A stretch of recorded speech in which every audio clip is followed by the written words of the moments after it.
country of Sint Maarten, this series is named, A Walk Down Memory Lane.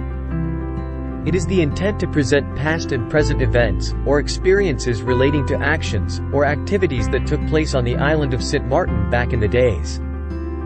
These series are intended to educate and inform all involved the importance of fighting for what is right and that unity makes a difference. Our history defines us as a people. It's important to keep our history alive. Sint Maarten did not just get here. There is a past that we need to analyze, evaluate and examine to avoid making the same mistakes. Even though there's a lot not to be proud of, it's still our history and we need to pass it on to our future generation, so they can be better grounded and make better informed decisions than those that were made in the past, and most importantly to choose wisely based on facts. Let us from now on try to write a history that we can all be proud of. Some details of our history may be well known and some may be well forgotten.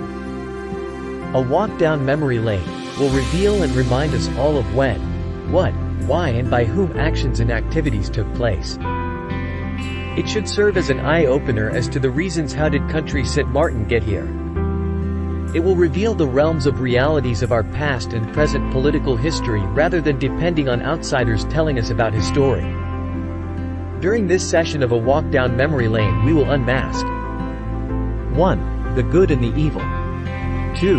The best and the worst. 3. The honorable and the horrible facts or falsehoods, ignorance, betrayal, naivety and deceit. Yes, there will be certain circumstances where we will need to unmask the ugly, unpleasant but truthful story of the past and present happenings without hoax, hype and hostile hypocrisy. All for a better future and a better Sint Maarten for the next generations. Enjoy these episodes and feel free to add your experiences as well, and let's reminisce together on how did we get here country Sint Maarten? Where did we went wrong?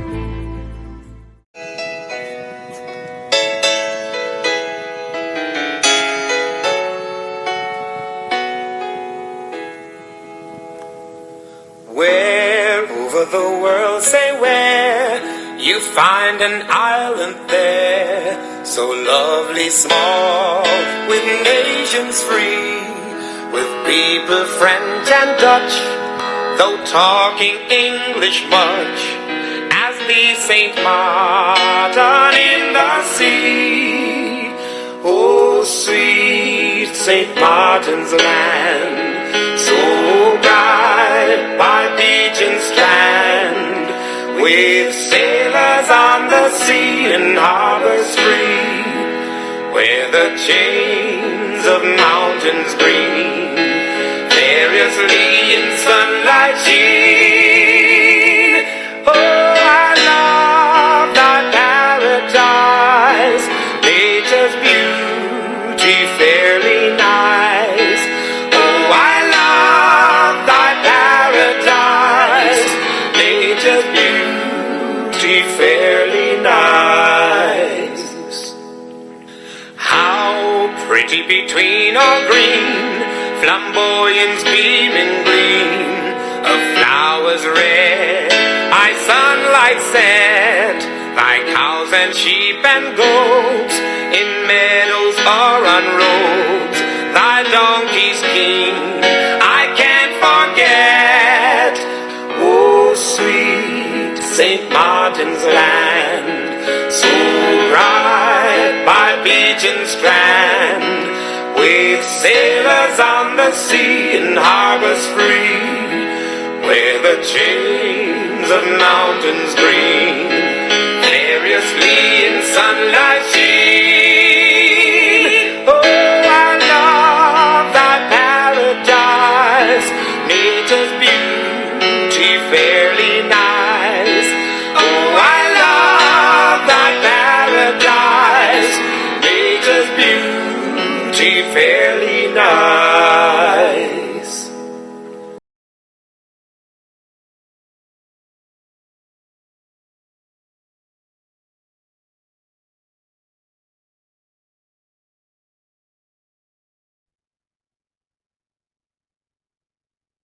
All right. Good morning, good morning, good morning to all our viewers and listeners This is part 4 of the episode, How Did We Get Here, Sint Maarten? Are now after the Carnival breaks. Did you went to see Carnival, Mr. James? Absolutely. I didn't went to see Carnival. I love Carnival, but I didn't went to see it. What happened? It's on the TV. On the TV and on Facebook. Okay. I am not a fan of Carnival in the sense of how I see the developments within the Carnival. I am not so happy with it, you know, and I am for everything that is cultural. I believe in enhancing your culture. I believe in, you know, being proud of your culture, of your history. I believe in that, but, you know, I have a teenage daughter, and she was asking me, why don't we go and see Carnival? So I gave it some thoughts, you know, sometimes you don't want to deprive them from everything. So I say, you know what?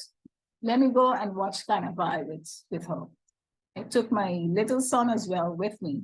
He's 7 years old. And I totally regret it. In the middle of it, I had to leave because it was distasteful. That is my opinion. It was distasteful. You know, as we want to teach and educate our children a particular way of, you know, of growing up. Indeed, the world is large, it's huge, it's big. They will see these things automatically, but the sad thing is to see it in your own country being displayed as if it's something normal.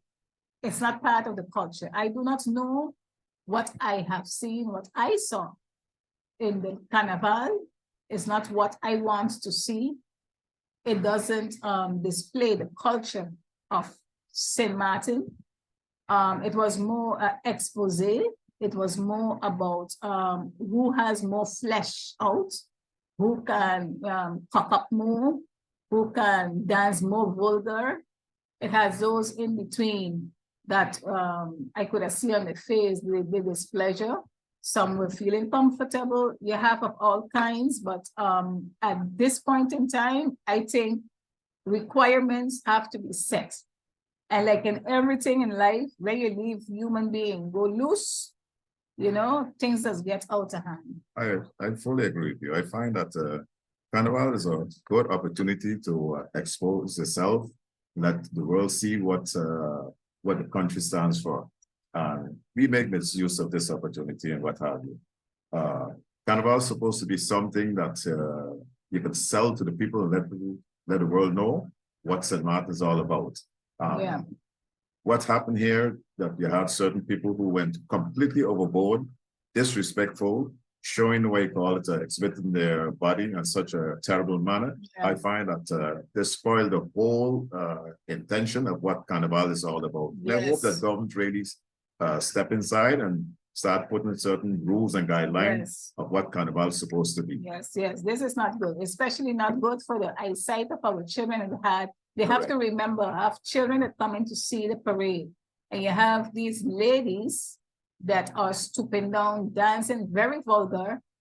You know, have little girls watching those things. I am not in agreement, you know, I am not in agreement. There's a time and place for everything. It seems like gone are the days that like you had nice costumes with feathers and all of those things. I don't mind that they have like the two-piece and thing, but you know, costume with feathers and the behavior, you know, you have to be proud of walking the road. People come out to see something nice, not this.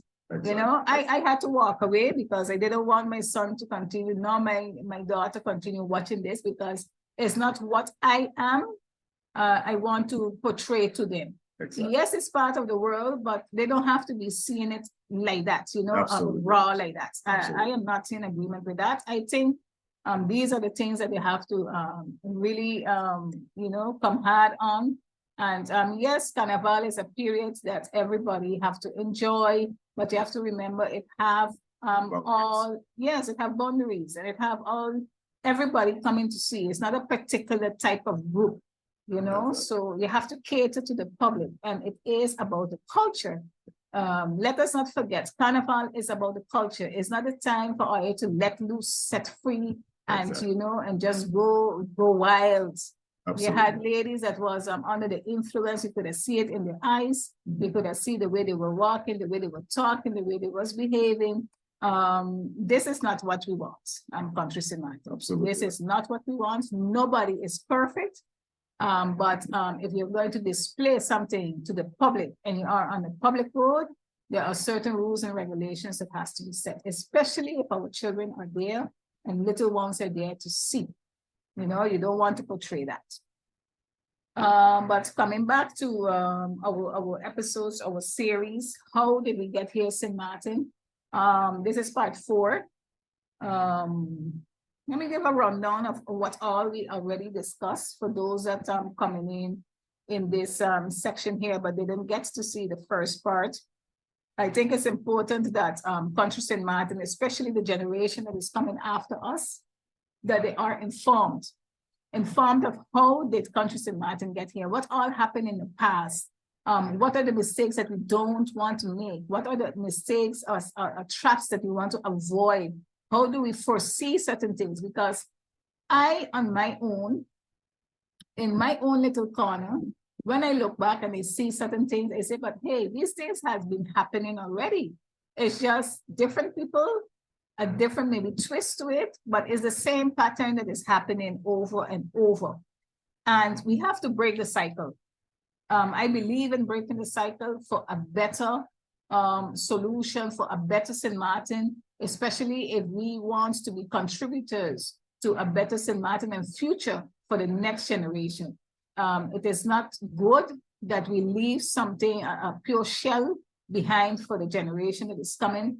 And especially if they do not know their values, if they do not know their history, this is important. And I also want to use this opportunity as well to inform the public that we are busy setting up a library, a little small library right across from the Christian Hillside School, where children can come and read. I have made this area available. As you can see, it has books in the back of me. We have different sections that we are putting together. I believe in reading books, even though there is a lot of information on top of the websites, even though you have to filter them. But I still believe in reading, in taking and holding a book and read. And there is so much information that we have to pass on to our children that sometimes if it's not guided, then the children will just be filtering wrong information as well.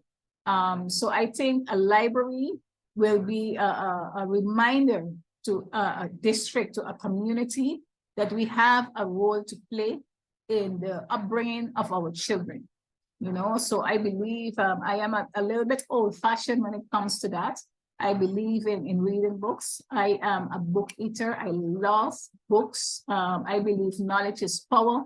So I think that we will be doing the inauguration of the library where the public can come and see, and the children can be, its access is available for the children to come and read and, you know, have some quiet time and, you know, be there with their peers in a positive way.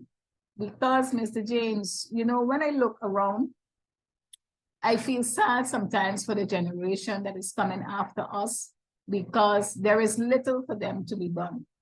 There is no, the country has failed them, have not invested in them, is not guiding them in the direction that they have to. I mean, momentously, you just have that they, you know, they have a little thing that they organize, and you know, it's not supposed to be like that. It's supposed to be that there is always things available in a positive way for children to be educated and guided in the direction that we want them to be, because at the end of the day, then we're going to be complaining in the future. But what is the seed that we are sowing? You know, when they are small, when is the time that we have to be watering that plant and giving them, you know, the nutrients that they need. So with no further ado, the different things that we spoke about, Mr. James, is we spoke about the Ebenezer project, Right. where country Sint Maarten brought in a foreign Italian contractor to deal with this. We have the South Reward project that also a Venezuelan contractor was hired to do this. We spoke about the hospital. Correct. That it was St. Rose Arcade That was Front Street. that was Front Street. We spoke about also GB in the sense of Mr. Lambert, which is one of our own that got removed. So there is a trend that we are wanting for our viewers to see. There is a trend that has been happening for the past 50 years and up. Almost 50 years. 50 years and up. When I see a timeline, Mr. James, basically, we need to break this. It's not normal. Then we have the riot from Simpson Bay with the heavy equipment, where they had to stand up for their rights. They had to come and say enough is enough. They want a piece of the pie in their own country. They have to do that, reach to that extreme, you know. Then we had the sale of the forts, you know, that was also discussed. The sale of the forts, the Spanish fort and Fort Amsterdam. You know, forts is something that is culture, is from your history, is from your country. Why would you sell a fort is beyond me. You know, and I went to verify this for myself because I wanted to see. And we went together to the cadastre, and I will be adding those documents underneath the recordings. And Fort Amsterdam was sold for 4.2. We saw, and then people place liens. And how is this possible? You know, on something that is a monument that, one, it should have never been sold. The second thing is that it reached that far that liens were placed, and not one lien. We saw several liens on top of it. And, you know, the country doesn't have it no more because it has been sold. These are things that's supposed to be part of our assets as a country, because you want to give your country a certain value. It's part of who you are as a person. You do not sell who you are. You keep it for you so you can show it to the next generations after generations come in, that this is part of us. And that's why I believe too that people are less patriotic in country Sint Maarten, because there is nothing to show for. You know, I am very patriotic. I believe in standing up for what is right. I believe in, you know, standing up for the people. I believe that, I believe in unity. I believe in it strongly. And if you want to pass over knowledge to the generation, you have to stand for something. You have to stand for something in the sense of what is worth it. How do you want the generation to perceive themselves as a person belonging to that country? You know, we have a monumental list. I saw the monumental list, and I honestly believe that there is more to be added to that list. A lot of things that I myself can see needs to be added. I believe the list has to be extended with old trees and the little that we still have, Mr. James. I think it's time for us to salvage what we have. Definitely. And I believe that we have to enhance it more, let it be something visible. It is also part of the product, since we are saying that Sint Maarten is a tourism attracted country.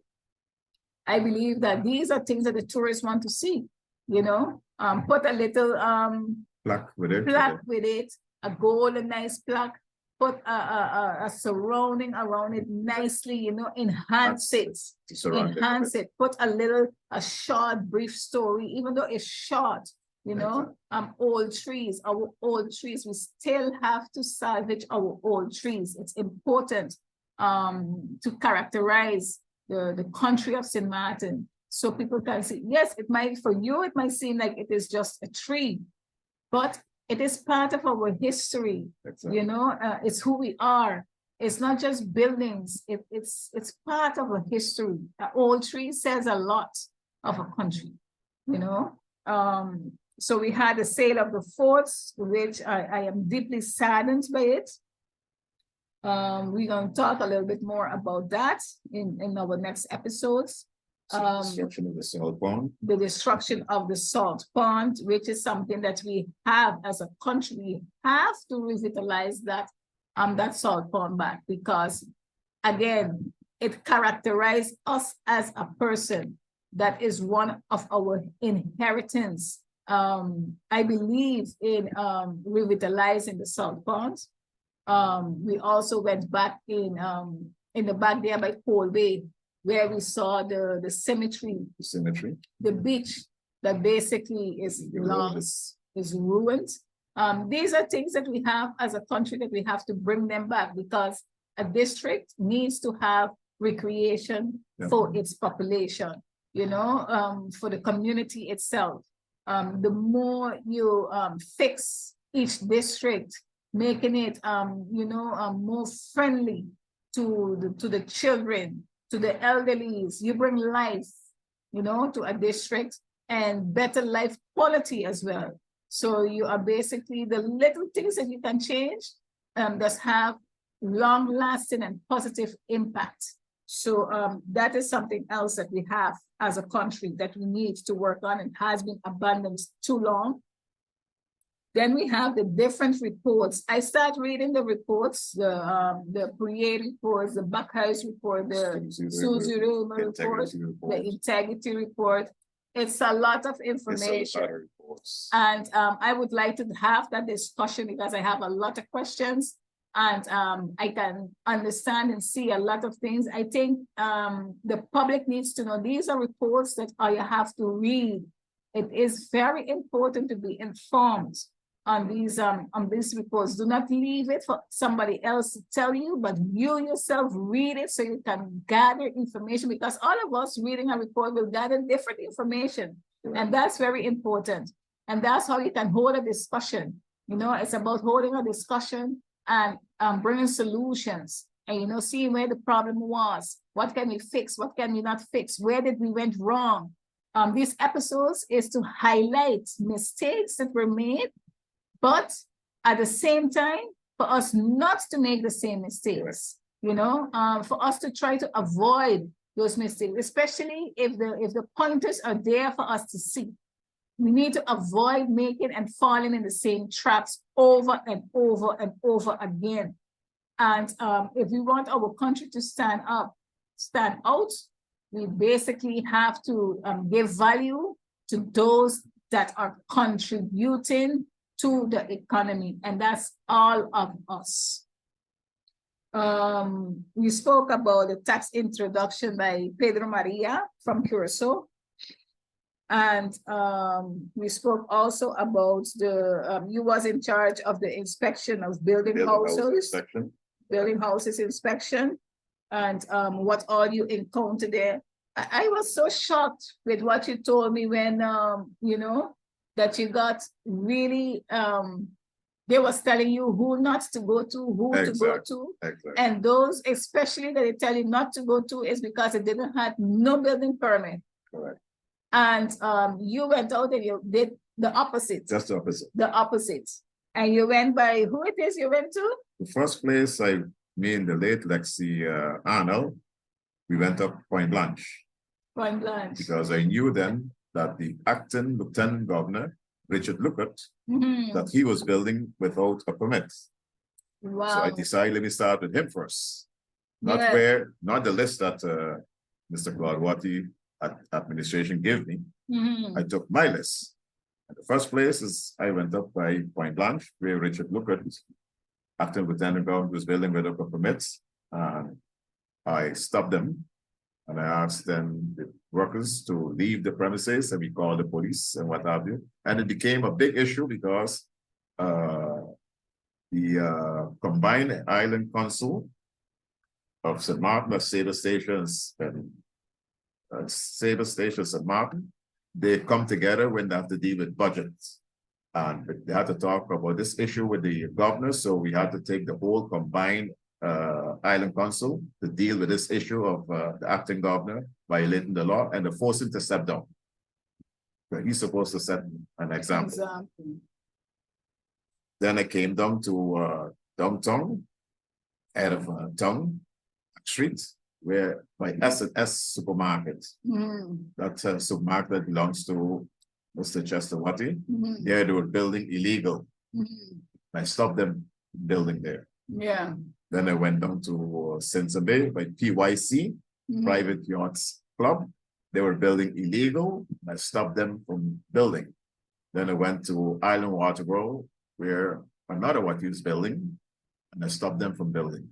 Wow, that's So sad. rather going by the list that he wanted me to go to, Which was the list that he wanted me to you go to Bobby Velasquez, who was just busy dredging to build his shipping yard, what he got there now. I had to go stop Bobby because Bobby was opposition. I refused to do that.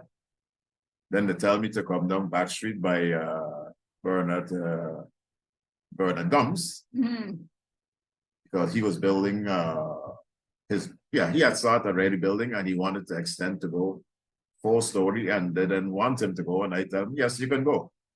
You can go, because the Sea Palace, they could go all like 8, 9 stories. Why you as a local person can't go 4? And I allow him to go to the 4th story. Then they tell me to go to by Jocelyn Arnold, by Afu, to stop him. I decide not. Then they send me down to by GB, where Van James had a building there, doing some construction. They asked me to stop him, and I decided no. Then they sent me down by the late Mr. Rupert Maynard to stop him from doing his shopping center down there, and I refuse. So I just go where I want to. I figure that I supposed to go, not playing politics and whatnot. I'm not playing politics. Yeah. And I decide. And what happened? Because I refused to take their orders, they waited until when Mr. Pond term was up, then they removed me from there. And they put Coach Ritchie. After a while, Coach Ritchie left, and then they bring Mr. Dollison. And when Dollison term was up, then they bring Mr. Lewis Brown. Yeah. Oh. So basically, you're hearing a lot of stories that one, people are afraid to do contrary to what is told to them. Exactly. Because they're afraid of victimization or losing the jobs. On the other end, you have as well that you have those that will do it because they are on the payroll. I don't know how true that is, that they are on the payroll, because those are the things that you keep hearing, and in order to keep the peace and that they can continue moving on. But there is definitely, you can see the pattern. When I look at all of these things, I can see different things that is constantly coming forward. And that is, if you don't go with the grain, They punish you. They punish you. And they find all sorts of ways to do that. And that's why nowadays people are fearful. Exactly. Because the intention of these episodes is to see, where did we get here? And one of the points is that people are fearful. People just go through a lot of injustice, and they are afraid to talk about it. It's because you can see a pattern from the past that when people go against the grain, they get victimized. Exactly. Or they get ostracized. Exactly. Or they take away business from you. Or they bad talk you. Or they want to put and shed a negative light on top of you because you do not go with the grain. You go against it.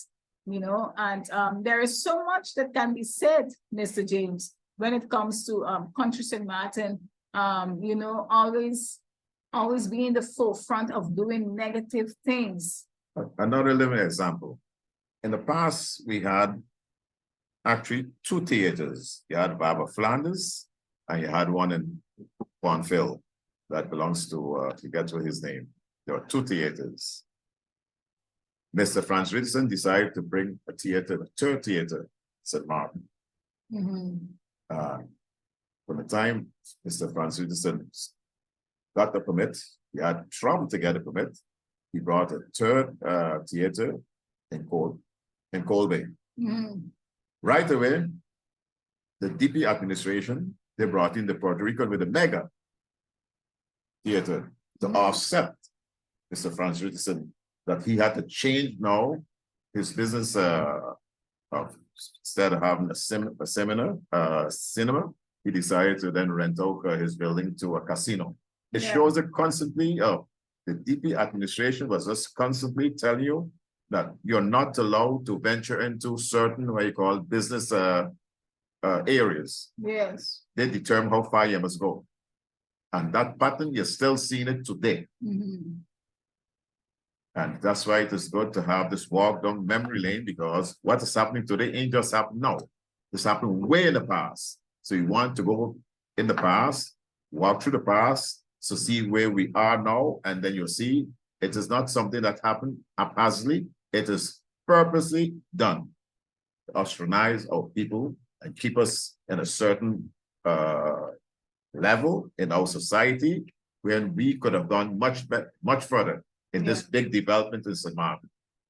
Yeah, because when I do my analysis, right, and I look for data, and I look at the different sectors within the economy, it have particular sectors that you don't find no locals no more. Supermarkets, locals supposed were in the past owners of supermarkets, you know, but now I think you can count on your hand the amount of local supermarkets that it have. Why? Simple. If you look at Colby, in Colby you had a supermarket that had belonged to my uncle, called Uncle Ozzy, Mr. Mako. And the same road you had a supermarket belongs to the Bells. The same road you had a supermarket belongs to my father. Further down the road, you had a supermarket belongs to El Waldo Richardson. So Colby had their own people having a supermarket. Now, if you really mean that if you want the country to develop, you make sure that you create a level field for them to develop so that they can grow with it instead of just disappear.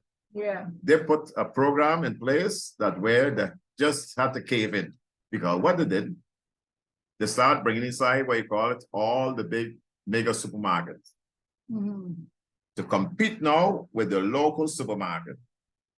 Now, the local supermarket didn't disappear just for that. They decide, well, we have to fight back, because many of those supermarkets, that was the income of the people to maintain and provide income for the family. Yeah. So instead the government protect those people, they throw them under the bus. So those people decide to fight back by have the supermarket open late hours. In the beginning, those big supermarkets used to close at 6. Yeah. So when they saw that the small supermarkets still were still functioning, they start opening also at late hours. That's not good. When you look now, the local supermarkets now, they decide not to throw in the towel, fight on, they start opening on a Sunday. With the big supermarket never used to open on a Sunday. All of a sudden, the administration saw fit to allow them to open also on a Sunday. Yeah. So they keep on doing that until those supermarkets just disappear. There is a trend in St. Maarten that where the government just don't want the local to venture into certain business sector. They just have to be consumers working for people, not producers. Because in the past, St. Maarten were business people, they produce. But today, We don't produce. We just consumers, and we are just working for other people. And that's not the idea. We're going backward.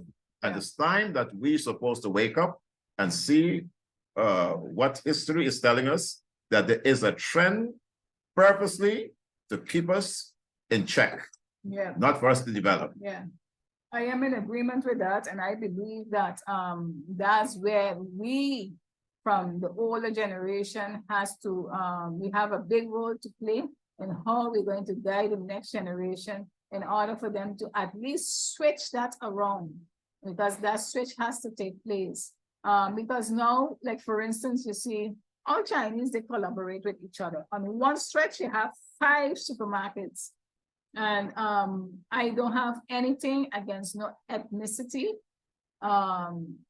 People sometimes they just want to misinterpret things and put annotation to it about racism and discrimination. No, I believe in being fair and being balanced.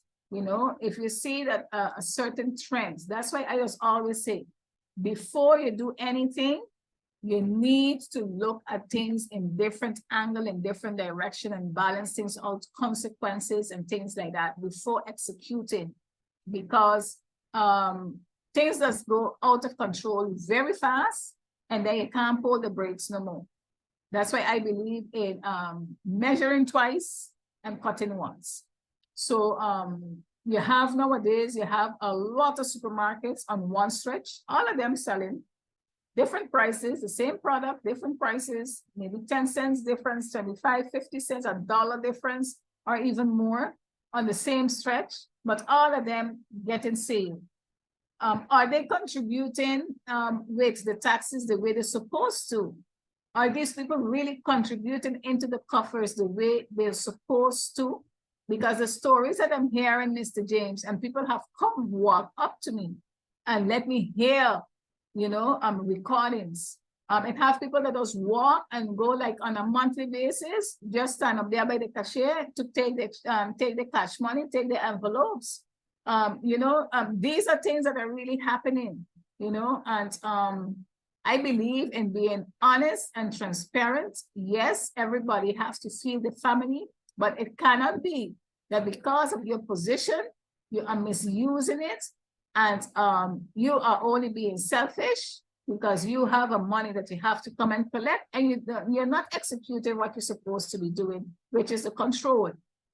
No, don't get me wrong, because it's not all of them that do the same thing. Have those that just walk the path straight and being righteous, which is the right thing.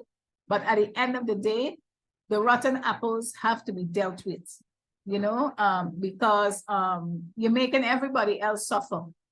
Because I believe that prices are so high that sometimes it have people that cannot even feed their family, you know, appropriately, properly.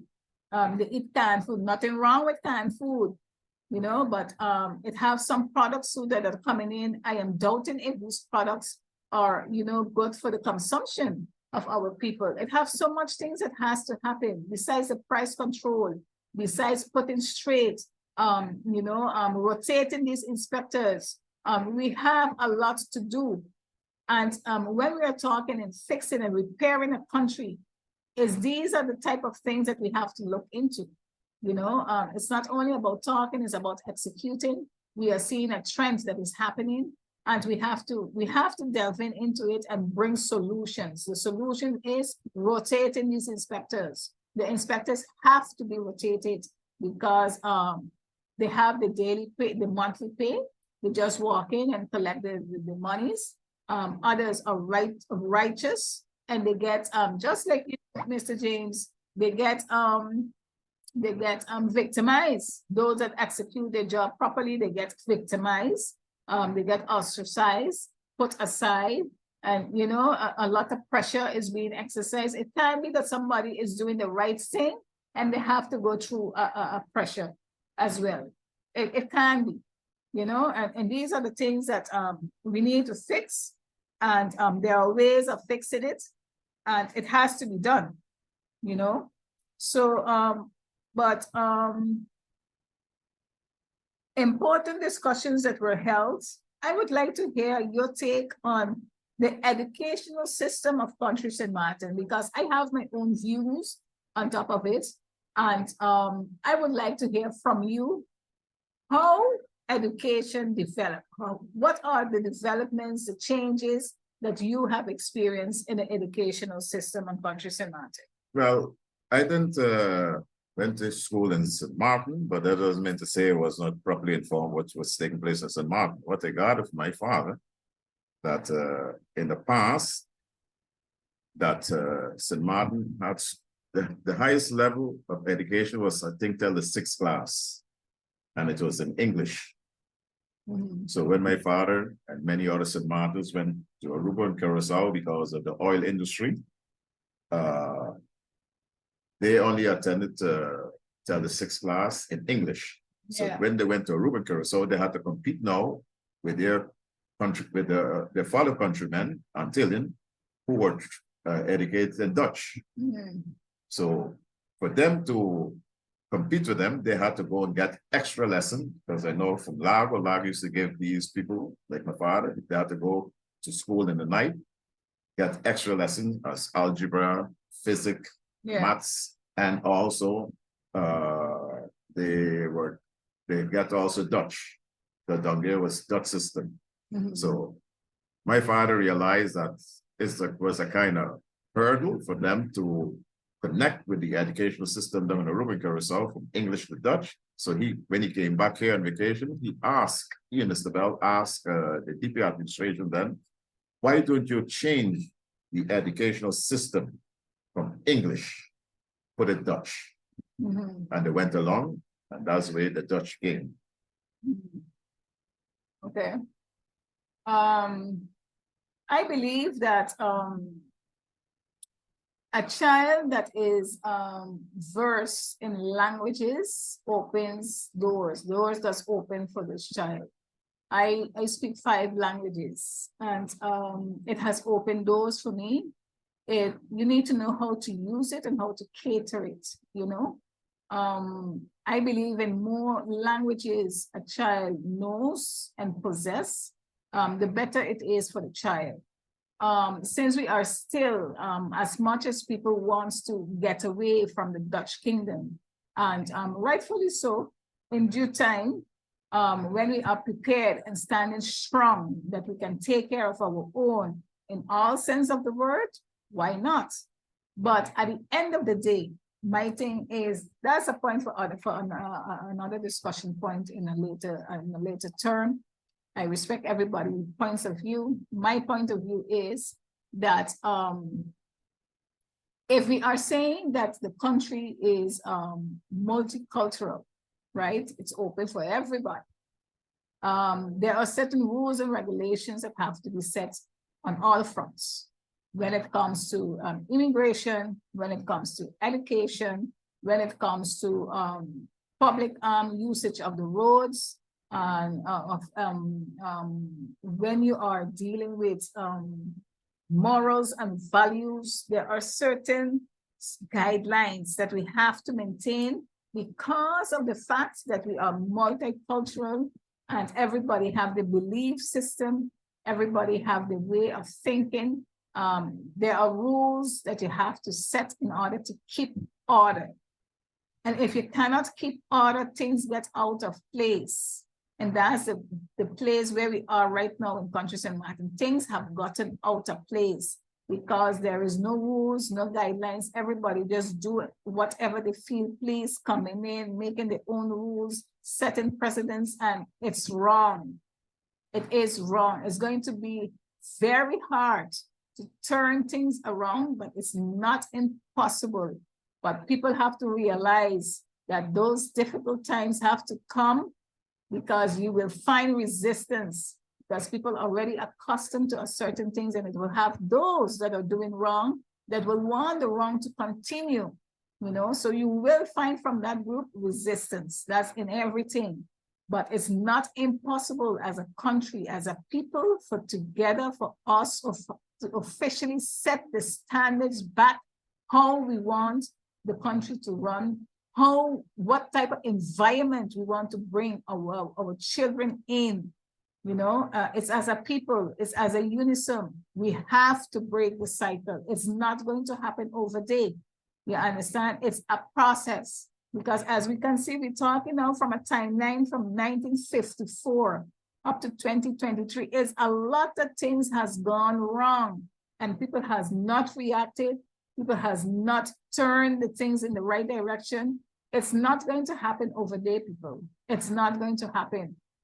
You understand? So that's why we are having these episodes, because for me, it's very I just be it just be for me frappant, you know, how did country St. Maarten reach to this point? A country that is so resourceful, the people are so knowledgeable, you know, they have values. I mean, I used to come here when I was small, back and forth, back and forth, back and forth, check on my grandmother. You know, we always used to be here. I went to study, come back. What happened to country St. Maarten? And they are still at the bottom of the social ladder of progress and prosperity. We are at the bottom. Now, you have a lot of people come saying, oh, we should go back to the English language and this language because the languages is colonial. Well, like I tell you, every language is colonial for me. Whether it's English, Dutch, French, Portugal, or whatnot. Yeah. I'm a born St. Maarten and I grew up in Aruba. Mm-hmm. And when I went to school, I had to speak 4 languages. Yes. English, Dutch, French, and German. Mm-hmm. 4 languages. I finished Mulo. I went to the trade school. I happened to pass the 2nd best on the island. Mr. Ardell was the 1st best. So language was not a barrier to me. I am happy that the Antillean people in this continent of America, they speak average 4 or 5 languages, and we must maintain that. Yep. Anybody come tell you about get rid of that is because they're just jealous. Yes. They're just jealous. Yep. Yes, I can remember. Whatever you want to put in your mind and you go after it, you will succeed. Yeah. I can recall that the late Mr. Hippolyte Richardson,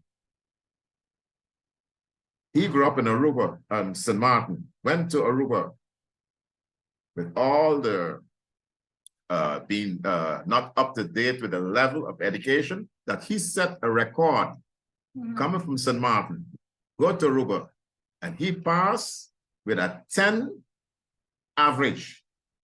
That means that every subject that he participated in that exam, he set a record, he had a 10. Yeah. So don't tell me that we were doing the wrong thing. I think the Dutch system allows us to speak 4 or 5 languages, accept it. Yeah. The more languages you have, the more you can, you are open to the world to find a job. And the thing is, what I believe as well, and I think I'm going to start off that, is an institution. I think we have an institution for languages. I think Miss Dr. Anders Roda has something like that. I have to check with her and how in-depth that is. See if you know, if what I am planning to do, if it goes you know, hand in hand, if it's the same thing, because you don't want to have too much of the same, you know. And I believe that Mandarin is a language that we have to teach our children. You know why? Because you have a lot of the Chinese influx inside of the economy. And I believe if you are born in the country, and because of the government permitting all of these people to you know, get part of the economy, you have to put yourself in a position where when the opportunity presents itself, that you have that opportunity.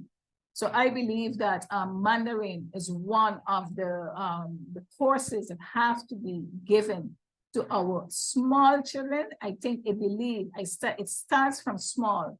The smaller, the younger you start with a child with a language is better, because then it becomes part of them.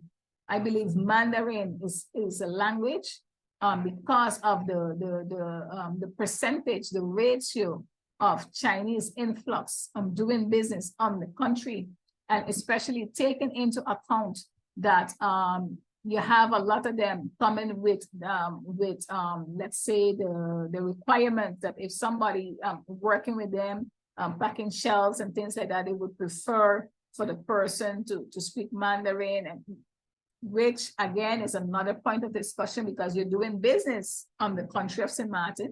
You're speaking English when you're taking the money and cashing out. So it should not be a problem if the person only speaking English for it to pack the shelves. You understand? But my point is, you want to minimize the amount of excuses. Why not?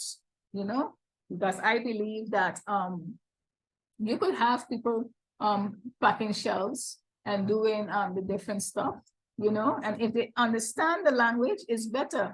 Communication flows better whenever you understand the language. And I believe Mandarin is something that we have to look into to elevate opportunities of our children as well, not only here, but elsewhere as well. They have the Spanish already, they have the French, the Dutch is something that they have to continue having in their educational system, because we are still under Holland.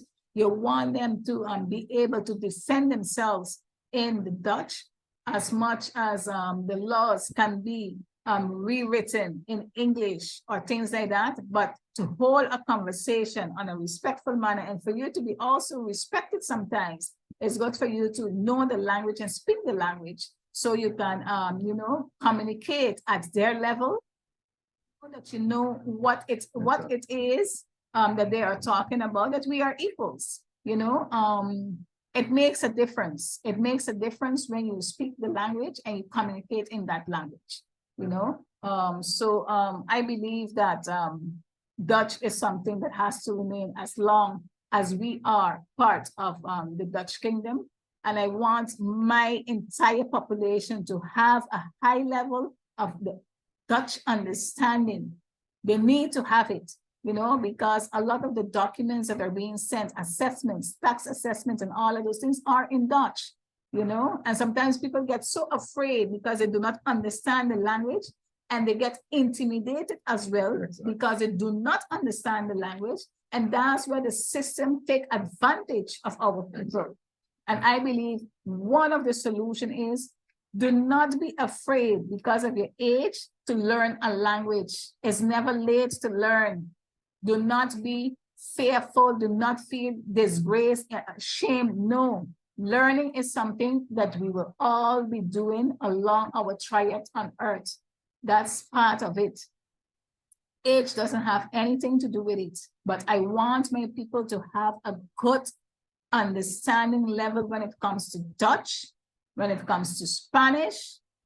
French is something that it has to be, because we are two islands. We are split in French side and Dutch side. You understand? So our people needs to be able to speak the French as well and communicate in French. You know, I mean, the Creole and the Patois, those are dialects from the French, but they need to have basic understanding of the French. These are languages that I believe we have to push more. And I believe that the French has to be part of our elementary school. And since we are having diversification and you're bringing the influx of all of these people, have our children, put them in the same level, in that high level as well, that they can communicate and open up their borders, open up their possibilities. Don't leave them lagging behind, and those that have the possibility or the financial means that they can bring them to extra classes. Have that integrated in the elementary system, because it is important at early age for them to start and understand the language. Another thing that I believe that has to be integrated into the educational system, besides the languages, is basically our history. The history of country St. Maarten. What country St. Maarten people stands for. History, good or bad, is our history. It's part of who we are. We need to identify and bring that pride into our children, just like how other cultures, they are very proud of who they are. I'm missing that in our children, you know. And when you speak to them, a lot of them don't even want to come back when they finish studying. They are not seeing the opportunity. They know that, you know, when they come back with the diplomas, they're not getting the opportunity because, hey, country St. Maarten only will value those of either a lighter skin color, or those that come from a different country that shows a diploma, shows a certificate, but if it's your own, or you're overqualified. How is it possible that our people that go overseas, study, and come back with degrees, we do not take them open arm and offer them all the things that we just offer all other ethnic groups? We want to use the excuse that they are overqualified. Why is that? We want, as a country, you always want the best. You want the best. Now, your people then coming back, you always have an excuse why not to. But you're taking open arms, and you even look for means for other excuses how to bring in other people in your country. This is not right. This has to stop, because we have a lot of our own, Mr. James, that is walking around or maybe doing other type of jobs that have degrees that can be fitting in another place where they could do an excellent job, you know, and that's what I does we say. We have to start putting our people in the right place, you know, stop ostracizing, stop victimizing, creating this fearful life, like, you know, people are fear. I do not believe in fear. I believe that people have to be able to live an honest life without being fearful. You will not always get the things balanced. That's just part of life. You can't, it's not possible. But at the end of the day, the way we are seeing country Sint Maarten going, it is visible, and people don't even look for excuses no more to, you know, ostracize or victimize somebody. It has become the norm. Like, you better stay quiet, because if you say something, be sure that something will happen to you or your family or your business or things like that. I have experienced it as well.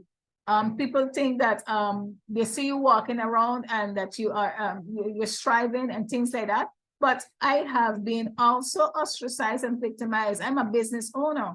And whenever I defend the rights of my customers, when it comes to taxes, when it comes to wrongdoings and things like that, I am being victimized as well. But I always stand for the right, and I believe in doing the right thing. You understand? I had a customer, he ended up by me because the bank referred him to me. And the bank told him, you know, go by this lady because this lady will help you out of this situation. And the tax office wanted to take away his home and his business. Huh? I end up doing a whole audit from all the reports that were made for him before, things that were completely wrong. It ended up that the tax office was owing him money. I end up saving the man. The man is an elderly gentleman in your age, Mr. James, in your age. Huh? They had a thing for 1.7 million that this man was owing. Wanted to take away the business, put a lien on top of the business. Huh?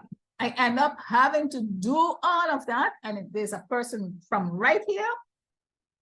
And it ended up that the tax office owed him money. I went inside, I spoke with the tax auditors that are there. I sat down, I had my reports, I had to discuss the reports. I had a gentleman right there. I discussed the report with 3 tax auditors in front of me, discussed my reports, they agree. I show him all the proof and everything. Transparency, I believe in transparency. You understand? It ended up afterwards that the man didn't even want to pay me all my money after. Remember, I take a down payment. I say, okay, it's an elderly gentleman. He can pay. When I finish helping the man didn't want to finish paying me my money. That's something. I wait a whole 2 years. Was other thing, remember I had put aside other things to help this gentleman. And he's from right here. Help this gentleman. End up helping him. And then he don't want to pay me any money. Had to be running behind the man. That's something. You understand? Then I had to take him to courts. Take him to court for me to get my money. Then afterwards, after that, that's the next thing again. The lawyer that was working, which is a Dutch lawyer, that was doing my case, wanted to stay with my money. That happens. And that's the thing. You have your own that will cut your neck, cut your throat after you help them. And you have the other side, which is the Dutch or with whatever other ethnic group, they will do the same thing. So in both sides, you have good and evil. Exactly. You can't pinpoint, Exactly. you know, all the Exactly. time, because at the end, I have some customers that are from here that are nice customers. I have been with them for over 10 years. Nice customers. But it have those that are a pain in the neck.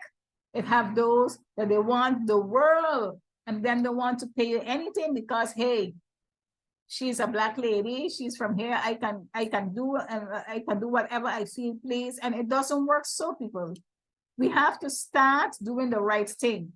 And it doesn't matter our color of our skin or ethnic group. Right is right, wrong is wrong. And it counts for everybody. That's my stance. Whether you're Spanish, whether you're Dutch, whether you're English, whether you're French, the law counts for everybody. Wrong is wrong, right is right. And I believe in being in communication.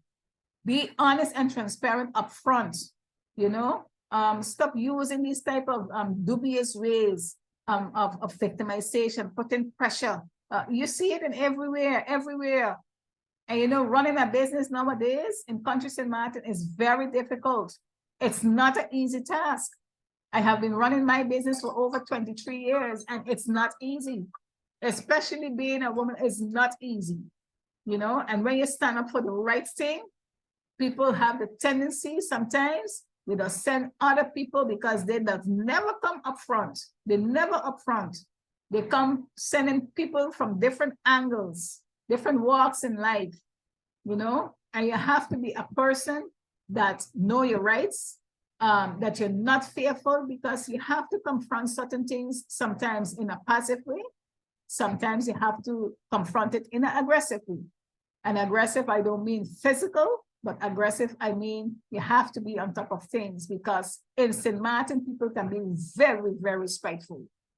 And you have them working in institutions and sometimes in positions where they're not supposed to be spiteful at all. And I think it's time for us to start rotating people from the different levels in the different institutions and governmental institutions. We have to rotate them. And it's not only because of them being spiteful, but it is because of them sometimes lack of vision. Sometimes also because they have been doing things wrong for so long and nobody correct them. When somebody else come and correct them, they think it is the wrong thing because they're so stuck in the wrong already, you know? And our island needs a revamping. It needs a revamping. Because if a person is in a position long enough and cannot accept critics, or is continuously doing the wrong knowingly, but for them it becomes the norm, it's time for you to change. Because you are not happy as a person, you are causing damage to yourself on a spiritual level, because people have the tendency to forget this type of thing. The spiritual level is important. We are not perfect. But when you do spiteful things to others, you can mess up people's destiny. And you're not in charge, or you do not have that right. You're not supposed to do that. We are all here to help each other reach the destination that we're supposed to reach. You understand? It's okay not to be in agreement with someone, but it's not right for you to purposely and knowingly put a stepping stone to avoid someone from reaching where they're supposed to reach. It's not right. And it's happening long enough on country Sint Maarten that we have become a country of people that we are happy when others are down. It's not right, people. It's not right. We have to change this. And you being in a function that you are feeling that you have the power and you exercise the wrongdoings and being spiteful, it's time for you to leave. You have to look for something else to do. It's time for a rotation for you. It's not meant in a bad way, but it's time for a rotation. Sometimes you have to save people from themselves because they do not know the difference no more. You know, it have those that are good, that want to execute and do the right thing, and then they are surrounded with this negativity. It's also not right and it's not fair. Okay?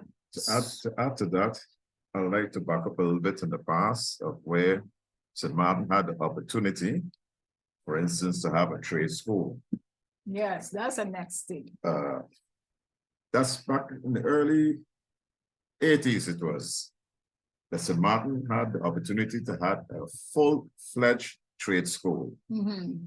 Now, my brother, younger brother, What's his name? Ralph James, Mhm. he was the director of DEPOS. That's a planning department for the whole Antilles. Yes, okay. Mr. James, you was talking about trade school. Okay, continue. You were saying something very interesting about trade school. Yes, I think it had to be the early part of 1980, I think, when my brother was then the director of DEPOS, the planning bureau of the whole Antilles. At the same time, he was the ambassador of the European Union that gives loan to various countries in the Caribbean. Mhm. He had put, I think it was around 20, it got to be 28 million guilders or dollars he had put aside for St. Maarten to have its first way, call it full-fledged polytechnical school. And very strange, St. Maarten never make use of that money. And every year, that money reappear on the budget. And after 3 or 4 years, my brother decided, you know, since St. Maarten doesn't want to make use of that, to just withdraw that money. Now, you will ask why St. Maarten didn't want to make use of it. Ralph was director of DEPOS. At the same time, my brother, Dr. Anders Leopold James, he was director from the Harvard. And he would have become then the director from the Polytechnical School. For obvious reason, the DP administration, the Commissioner of Education, she refused to make use of that money.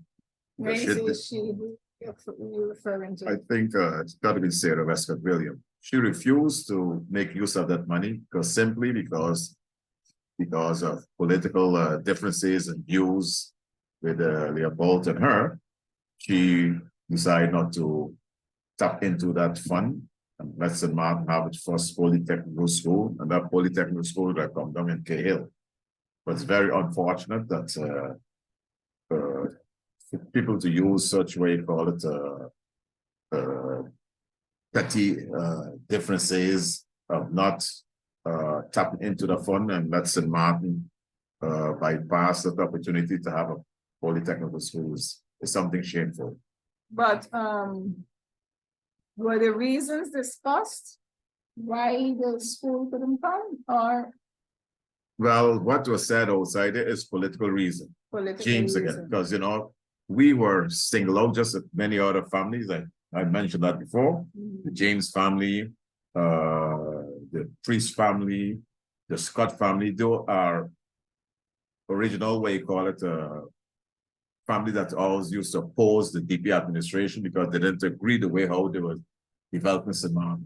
So they will use every opportunity, all energy and effort to block the family from doing anything that they want to do for their own family on the island of St. Maarten. We were just labeled. Okay. And that will be the case with other families as well Yes. on countries and Maarten. Because like I mentioned too, when Mervyn Scott came here from studying from Holland, they refused to give him a job, an office. He was on the payroll, but they refused. When his brother came here as a dentist, they refused to give him a license to operate as a dentist. He had to hire a Canadian dentist to work in the dentistry in Backstreet. So we were just labeled by this administration because simply we were not going to bend, bow, or burst under their type of intimidation. Absolutely not. So what has been the development? I find it indeed is something that is not good. A country should always have a trade school. Should always have. Should always have. Like we have the NEPA, the NEPA trying their best. They're doing an excellent job so far as I know, I believe. I haven't gone in depth into that. But they're giving a lot of different courses Different that courses. are helpful, that are on a very high level, that is good. But I believe in a full-fledged trade school. Full-fledged trade school. Yes, because trading is something that when you have your population directly involved in that, is a very resourceful and diversified way of generating income for your family. Because they provide the human resources for the island to go forward. Exactly. You have masons, you have carpenters, you have plumbers, you have plumbers, you have painters, yep, and you have the whole works. and you have many people that have different walks in life, and you provide them with the opportunity to live a dignified life. Correct. By being able to, be part of a trade school and always be able to help themselves, they keep the social standards also on a high level, on a respectful level. So I believe in trade school. I believe that's something that has to be regenerated on country Sint Maarten. It has to be done again, but yes. I find very disgusting that we had the opportunity. You have Sint Maarteners, one is done in Curacao, getting all the respect, all these, he didn't born in Curacao, but they respect him. He's a director of the planning of the whole Antilles. He's fighting hard for his island to get the trade school.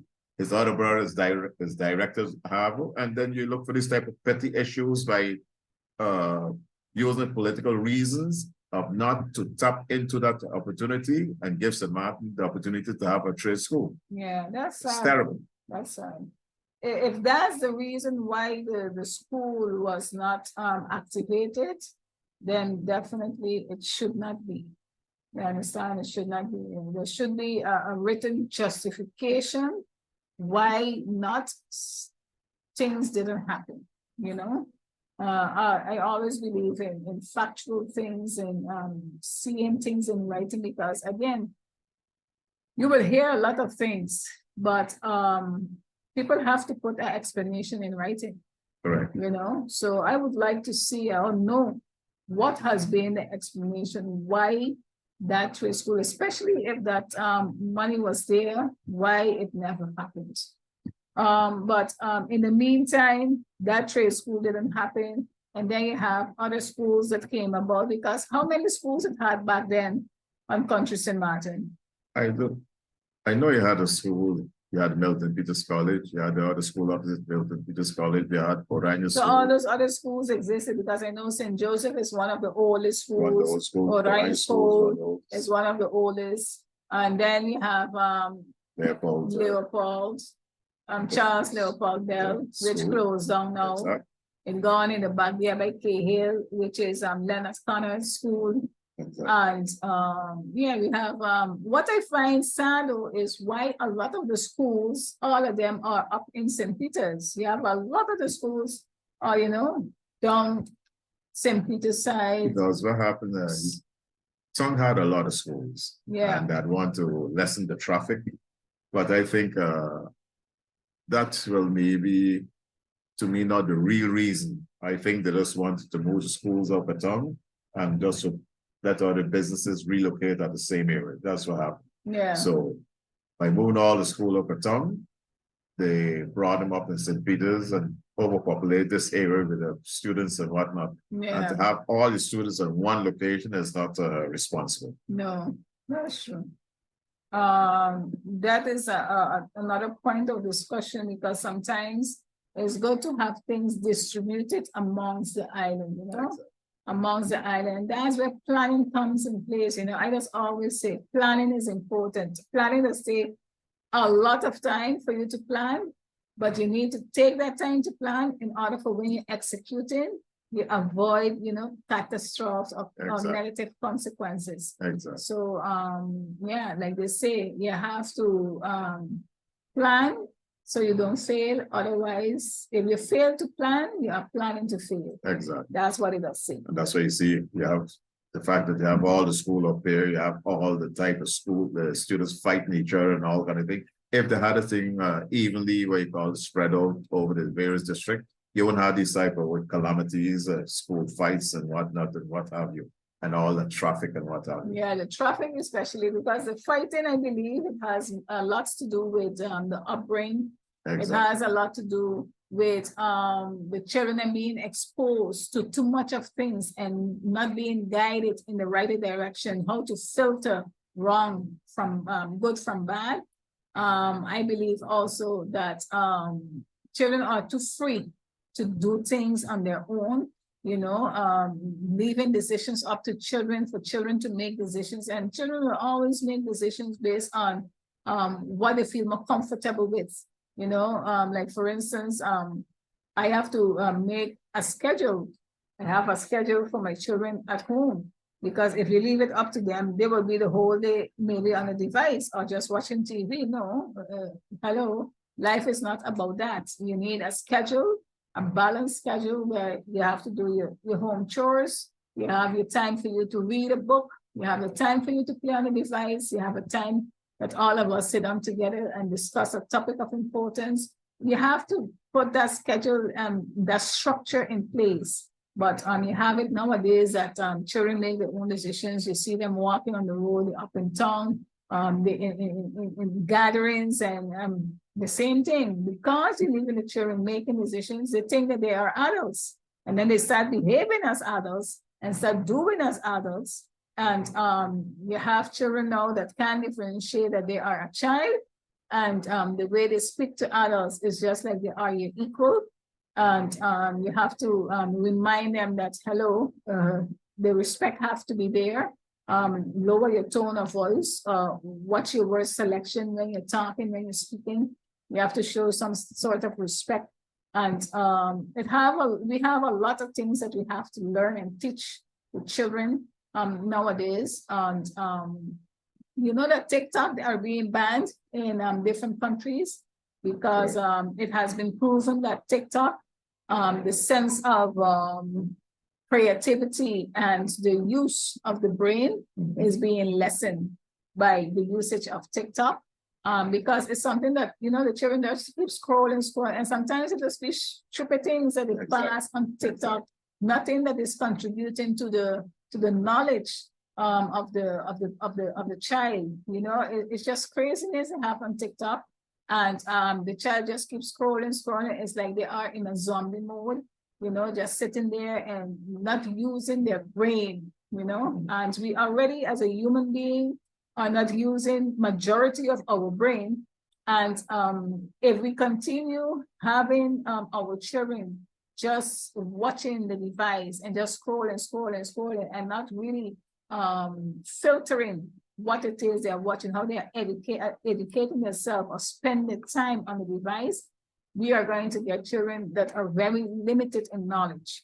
And that's where the libraries come in the districts that I believe that they must have places, libraries, where the children can actually come and sit down, have a place where they can watch educational, historian stuff on top of on top of the TV. Use the devices positively, for enlargement, for growth, for expansion of the brain, to make the person a better person, a more potential person. Let the child be loaded like a cannon, loaded with information that they can fend for themselves, that they can speak properly, that, different things that we in our time didn't have.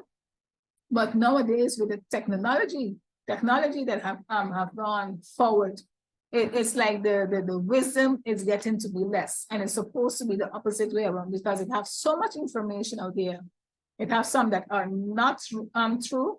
It has some that are really lies. But that's where we as adults come in to help these children filter the information. Now, Mr. James, it was a mouthful today.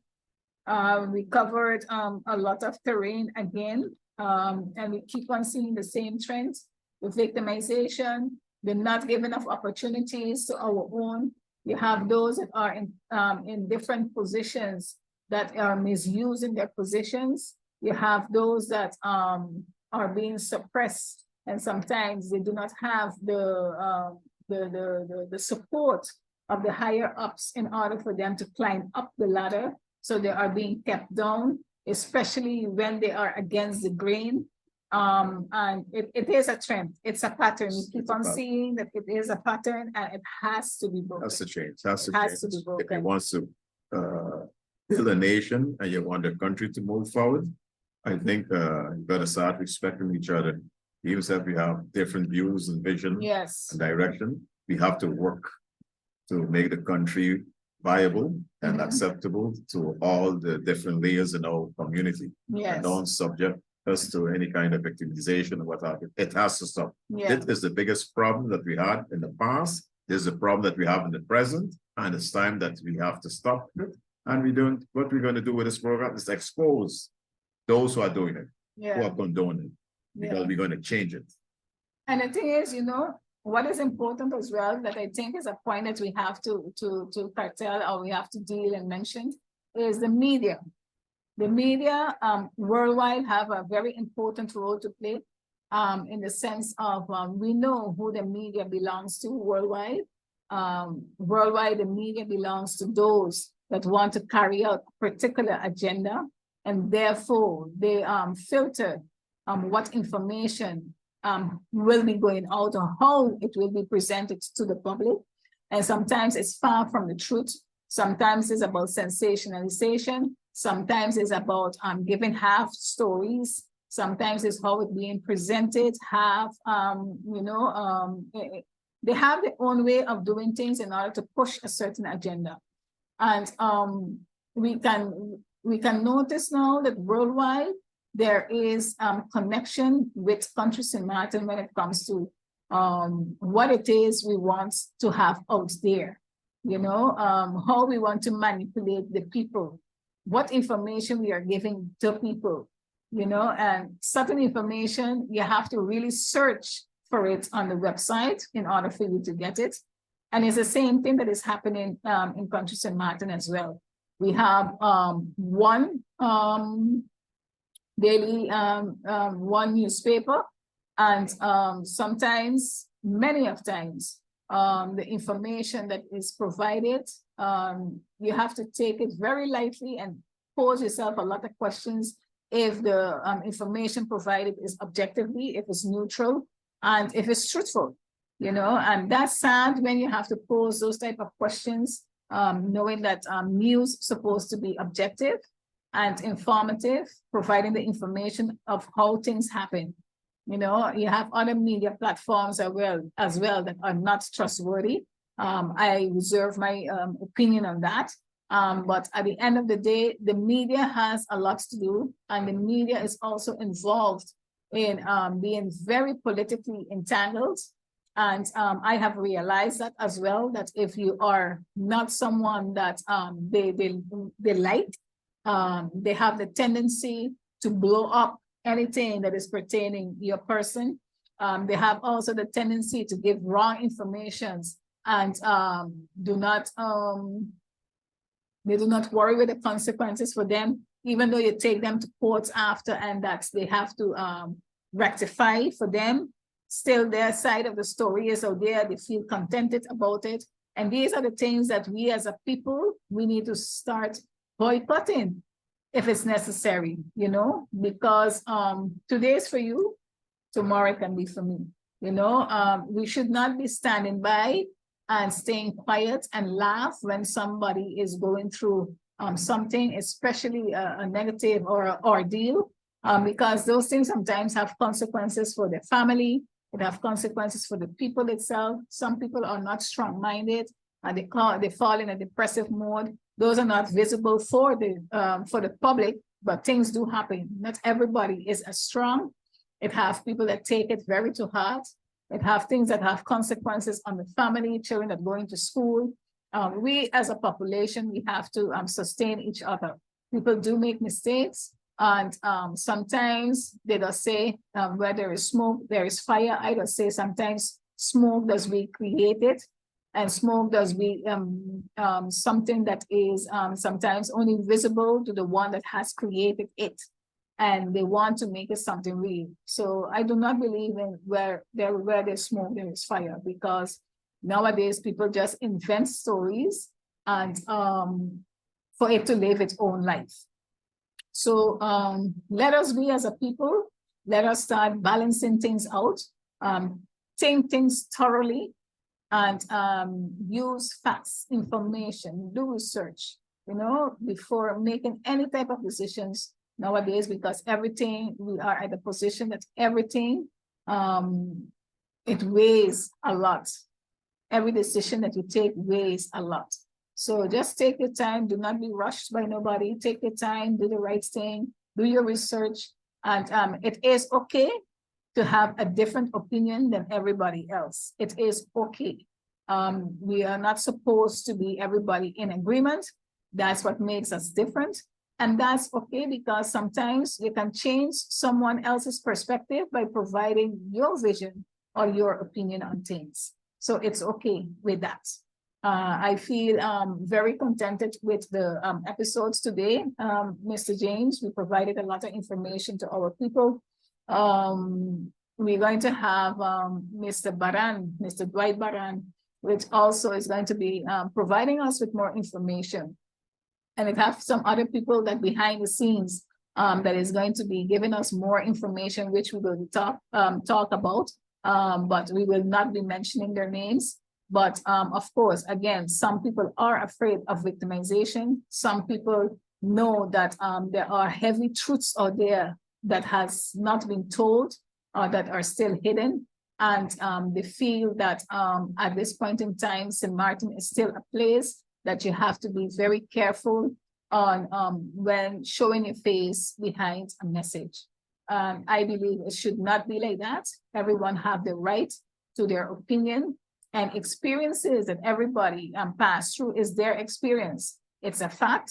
And if they, as a person, has experienced it, you have to give it value in a listening ear, because everybody just walk a different path in life. So with this, I want to end this session, this episode, which we touch base a little bit on the educational system of country St. Maarten, pertaining to trade school. I think is something that we as a country have to look into, and the language that we're going to be providing our children from elementary school. I believe it needs a revision. The history of our country, country St. Maarten, it has to be brought to life, and it has to be visible in the sense of everywhere that you turn, every district that you turn, every small thing that we have that can remind us of our history. We have to highlight it with a placard, with a little short story, surround it, make it a nice environment, make it a place nice, that we are proud. You understand? So this is how I want to close this episode. Every episode we have, we bring forward problems that happened in the past. We provide solutions, and that's how we want to move forward. And again, I want to remind everybody that we will soon be opening the library in St. Peter's, which I believe is something positive for the children. It's part of my office. I have made it available for the children, because I believe that we need a section a place where the children can feel that they are children, that they are being educated, and that they can feel safe and free, that there is a place that they can come, and feel the environment of being a child, because there's so much out there that is like leaving them forget they are not part of us. They are part of the world. They are part of us. And children are supposed to be children. Give them that environment where they can feel safe and develop their brain and educate themselves in a healthy environment. I want to give everyone thank you for listening in and tuning in, and all comments and remarks are always welcome. I want to thank you, Mr. James, for again providing us with some valuable information. Part 5 is going to be very interesting, because we will be touching base on the health sector. Right. Yes, I want to thank everyone and have a blessed day further.